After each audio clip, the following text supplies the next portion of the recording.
Apprenticeship portal में आप सभी का स्वागत है।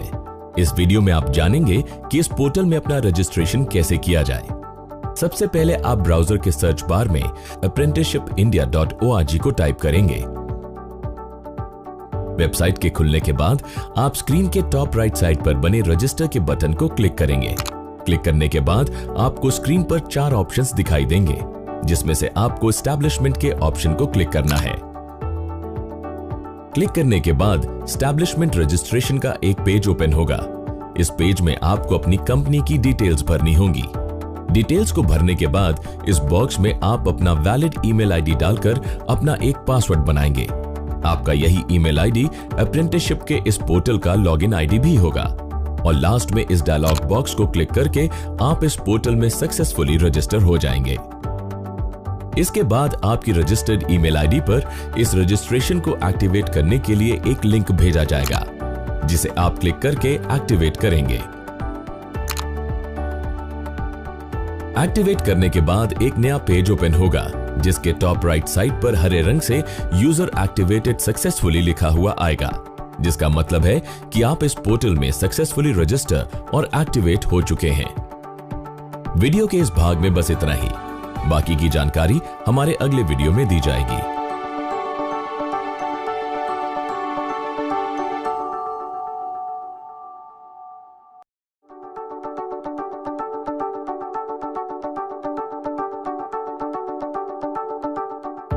अप्रेंटिसशिप पोर्टल में आप सभी का स्वागत है। अपने पिछले वीडियो में हमने आपको बताया कि आप इस पोर्टल में अपना रजिस्ट्रेशन कैसे कर सकते हैं।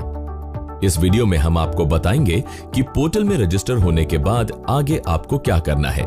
सबसे पहले आप अपना ईमेल आईडी और पासवर्ड डालकर इस पोर्टल में लॉगिन करेंगे। लॉगिन होने के बाद एस्टैब्लिशमेंट डैशबोर्ड का एक पेज ओपन होगा। आप इस पेज के टॉप राइट साइड पर लिखे कंप्लीट योर प्रोफाइल ऑप्शन पर क्लिक करेंगे। यह एक महत्वपूर्ण स्टेप है। इसके बिना कोई भी अप्रेंटिस अपॉर्चुनिटी के लिए अप्लाई नहीं कर सकता। इसके अगले स्टेप में आपको अपनी कंपनी की सभी महत्वपूर्ण डिटेल्स को स्टेप बाय स्टेप भरना होगा।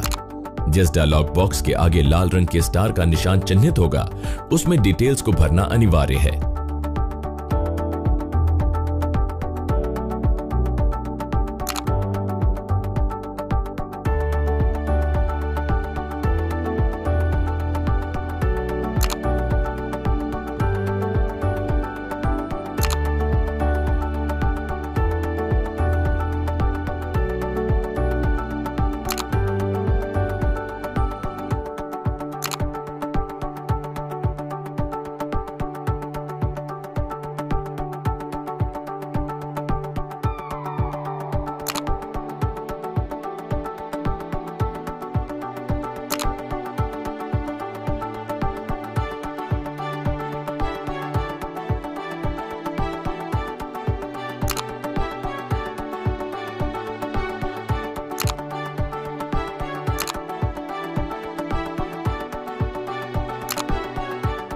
सबसे लास्ट में बैंक डिटेल्स को भरने के बाद जैसे ही आप सेव डायलॉग बॉक्स को क्लिक करेंगे तो एक नया पेज ओपन होगा, जिसके टॉप राइट साइड पर हरे रंग से कैंसिल चेक और बैंक डिटेल्स अपडेटेड सक्सेसफुली लिखा हुआ आएगा, जिसका मतलब है आपका complete your profile section complete हो जाता है।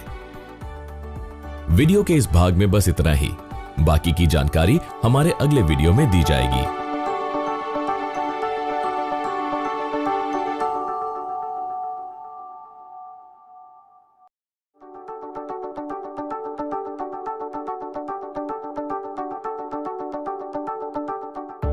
अप्रेंटिसशिप पोर्टल में आप सभी का स्वागत है। अपने पिछले वीडियो में हमने आपको यह बताया कि इस पोर्टल में रजिस्ट्रेशन करने के बाद आप अपने प्रोफाइल को कैसे कंप्लीट कर सकते हैं।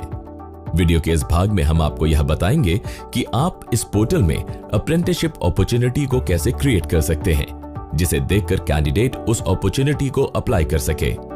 सबसे पहले आप अपना ईमेल आईडी और पासवर्ड डालकर इस पोर्टल में लॉगिन करेंगे। लॉगिन करने के बाद एस्टैब्लिशमेंट डैशबोर्ड का एक पेज ओपन होगा। आप इस पेज के लेफ्ट साइड नीचे की ओर लिखे अपॉर्चुनिटी ऑप्शन पर क्लिक करेंगे। क्लिक करने के बाद अपॉर्चुनिटी सेक्शन का एक पेज ओपन होगा। आपको इस पेज के टॉप राइट साइड पर लिखे क्रिएट अपॉर्चुनिटी के बॉक्स को क्लिक करना होगा। अगले स्टेप में आप जिस पोस्ट को क्रिएट करना चाहते हैं उसकी डिटेल्स इस फॉर्म में विस्तार से भरेंगे।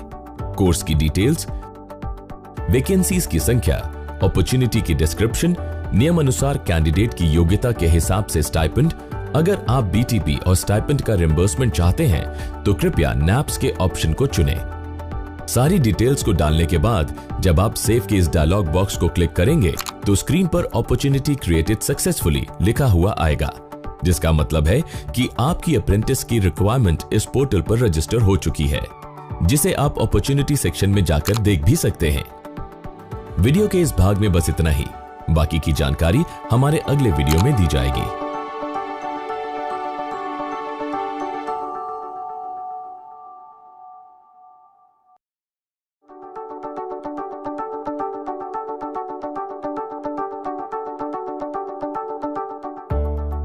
अप्रेंटिसशिप पोर्टल में आप सभी का स्वागत है। अपने पिछले वीडियो में हमने आपको यह बताया कि इस पोर्टल में किस तरह से आप अप्रेंटिसशिप की अपॉर्चुनिटी को क्रिएट कर सकते हैं। वीडियो के इस भाग में हम आपको यह बताएंगे कि किस तरह से आप कैंडिडेट का सिलेक्शन करके उनसे अपना कॉन्ट्रैक्ट इशू कर सकते हैं। सबसे पहले आप अपना ईमेल आईडी और पासवर्ड डालकर इस पोर्टल में लॉगिन करेंगे। लॉगिन करने के बाद एस्टैब्लिशमेंट डैशबोर्ड का एक पेज ओपन होगा। आप इस पेज के लेफ्ट साइड नीचे की ओर लिखे एप्लीकेशंस के ऑप्शन पर क्लिक करेंगे। क्लिक करने के बाद एक नया पेज ओपन होगा, जिसमें उन सभी कैंडिडेट्स की लिस्ट दिखेगी जिन्होंने आपके द्वारा पोस्ट की गई अप्रेंटिसशिप अपॉर्चुनिटी के लिए अप्लाई किया है।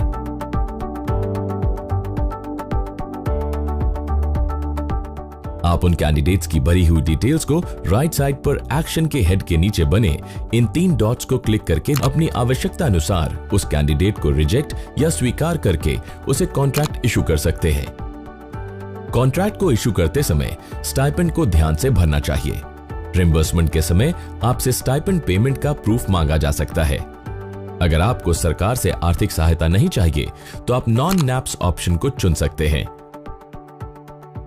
अगर आप किसी टीपीए की सर्विस ले रहे हैं तो उनका नाम आप यहां से सेलेक्ट कर सकते हैं, और अगर आप टीपीए की सर्विस नहीं ले रहे हैं तो नो पर क्लिक कीजिए। इसी तरह बीटीपी एलिजिबल है या नहीं आप यहां से सेलेक्ट कर सकते हैं।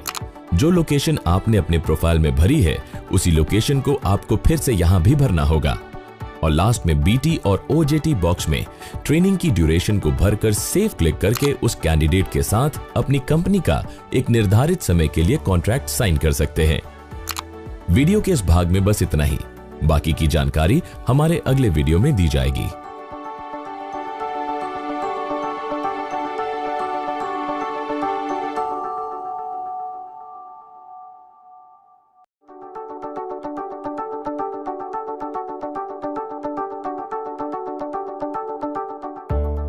अप्रेंटिसशिप पोर्टल में आप सभी का स्वागत है। अपने पिछले वीडियो में हमने आपको यह बताया कि इस पोर्टल में किस तरह से आप अप्रेंटिसशिप कैंडिडेट के साथ अपना कॉन्ट्रैक्ट इशू करते हैं। वीडियो के इस भाग में हम आपको यह बताएंगे कि आप किस तरह से अपने अप्रेंटिसशिप के कैंडिडेट को पेमेंट करेंगे। सबसे पहले आप अपना ईमेल आईडी और पासवर्ड डालकर इस पोर्टल में लॉगिन करेंगे। लॉगिन करने के बाद एस्टैब्लिशमेंट डैशबोर्ड का एक पेज ओपन होगा। आप इस पेज के लेफ्ट साइड पर बने स्टाइपेंड ऑप्शन में अटेंडेंस एंड स्टाइपेंड के ऑप्शन को क्लिक करेंगे। क्लिक करने के बाद एक नया पेज ओपन होगा, जिसके राइट साइड टॉप पर बने 3 डॉट्स को क्लिक करके व्यू पेरोल्स डिटेल्स के ऑप्शन को क्लिक करेंगे। इसके बाद पेरोल का एक नया पेज ओपन होगा, जिसमें आप कैंडिडेट्स के वर्किंग डेज की डिटेल्स को डालेंगे। अगर आप स्टाइपेंड के अलावा अलग से बोनस देना चाहते हैं तो उसे आप इस बॉक्स में डाल सकते हैं। यह सब डिटेल्स को डालने के बाद कैंडिडेट के टोटल मंथली स्टाइपेंड की डिटेल्स पेज के टॉप पर आ जाएंगी।